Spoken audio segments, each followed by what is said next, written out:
Okay, so in this video, I'm being guided to talk about the wisdoms of taking no action.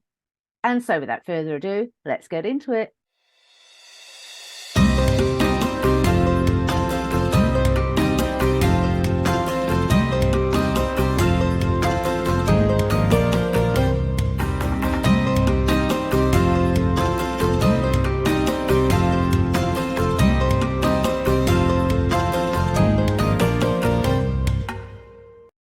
Hi, and welcome to Oaklaw Door. For those of you that don't know me, my name is Claire Attio. For those that are returning subscribers, thank you, thank you, thank you. And taking no action, it's come on my radar. It came up in the card reading of the week at the beginning of the week. It also came onto my spectrum when a friend reached out because she's going through a difficult situation. And when I sat down and I was meditating, Spirit was like, yeah, you need to talk about that because there's huge wisdom, there's huge power in not taking action. And yet we have all been, especially those of us that are on the personal journey and those of us that are on that motivational journey as well, we're kind of like, you need to take aligned action. And yet that aligned action can very often be not taking any action at all, allowing yourselves the time and the space to process what is come in, what is come onto your radar, why is it actually come into your life. I know from personal experiences, when I've been betrayed, for example, let's take betrayal for an example, because I think that is probably the hardest one, because not only do we want to take aligned action, but all sorts of negative programming comes up, fear comes up, sense of lack comes up, also the sense of why me, what's wrong with me. So there can be a million and one different programs that kind of come up to the surface that is still needing healing, and very often this is why it happens. It's not because the other person is a bad person. If there is somebody else involved, and there usually is with betrayal, it's about them actually giving you a gift. And when you can step away from that egoic, they've done this to me, and you can step back from that, and you can acknowledge, okay, the divine has created this situation so that I can take a look at what still needs healing, or I can take a look at this person from a different perspective, especially for light workers, and highly sensitives. Light workers and highly sensitives have a big habit, especially in the early days before they actually fully understand their gifts. And hands up to that one, is actually seeing the soul of a person rather than actually seeing the actions of the person, of how they're choosing to live their life in this experience, on this 3D experience. And so we can tap into the energies very often of the soul of that person, and we can see that they have the most beautiful heart. And then that's when we that's the person we fall in love with. And I've done another video on this. That's the person we fall in love with. We don't actually fall in love with the person that stood in front of us, what they're presenting in this life. And this is where we need to be very cautious and aware. Not cautious in a negative, but just to have that conscious awareness. Okay, how are they presenting themselves to the world? How are they presenting themselves to me? So it's asking those deeper questions rather than kind of putting on those rose tinted glasses and going, oh, well, they'll get it one day. Because that's another habit that we tend to have. But that betrayal and taking no action is very difficult, because, as I said, if you're on a personal development program, if that's the road that you've started on, and if you're into motivational, and obviously I'm a motivational coach, it's very easy to fall into the trap to think that you have to find solutions instantly, that you have to take aligned action.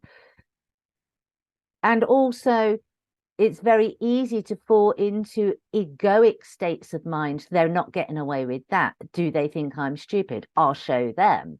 And so we have lots and lots of different dynamics come into the mix. And this is why it's so important to take a breath, step away, take no action. Because when you're being bombarded with all those different dynamics, in one instance, when you're in pain, because betrayal does cause you pain. It doesn't matter. It doesn't matter how far along your journey you are, you're going to feel that pain. So you need to give yourself the time, the space, and take no action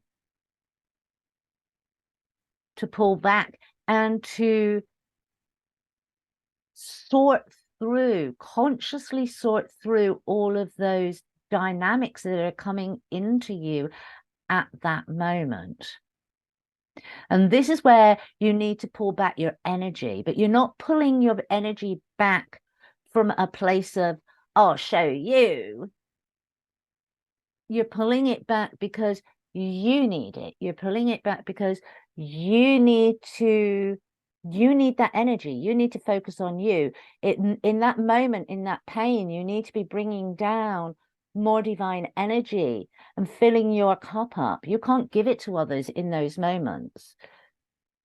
And again, this is where guilt can sometimes come in, because a lot of light workers and sensitive beings feel guilty for taking time out, feel guilty for not being the support mechanism and holding space for others in that moment. And so they try and give to others whilst they need to give to themselves. And I've said this time and time again, we need our responsibility. The best way that we can help others is to fill our own cups first.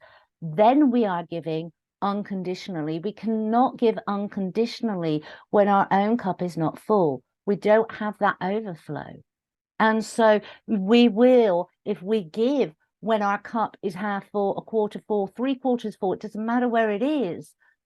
If we're giving, at some point, we will innately, intuitively feel our cup depleting, and then we'll start to pull back that energy. And so we create a push-pull dynamics, which will create even greater chaos in our lives.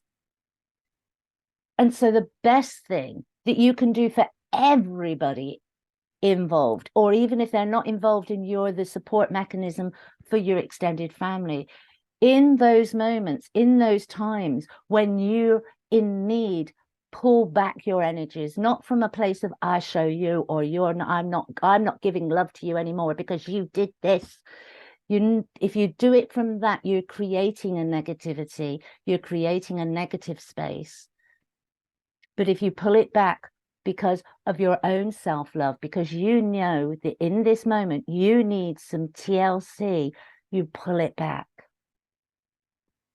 And you take no action apart from sitting with yourself, sitting with your thoughts, your emotions, and asking the questions, okay, where have you come from?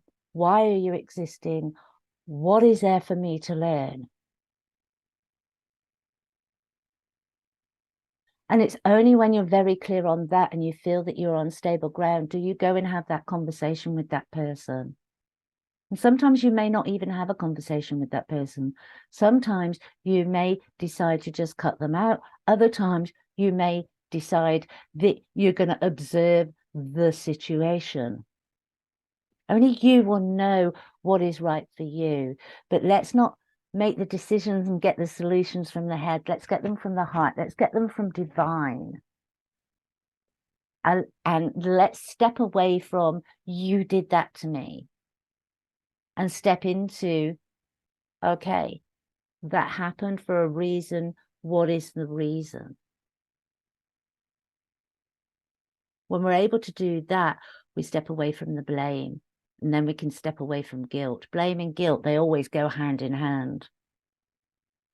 And putting blame and guilt on another is a very negative act to do. Putting blame and guilt on yourself is also very negative. Let's step away from that. That's keeping that vibration of love, even when we're in pain. And I guarantee you, it helps you to move through. It helps you to learn the lessons.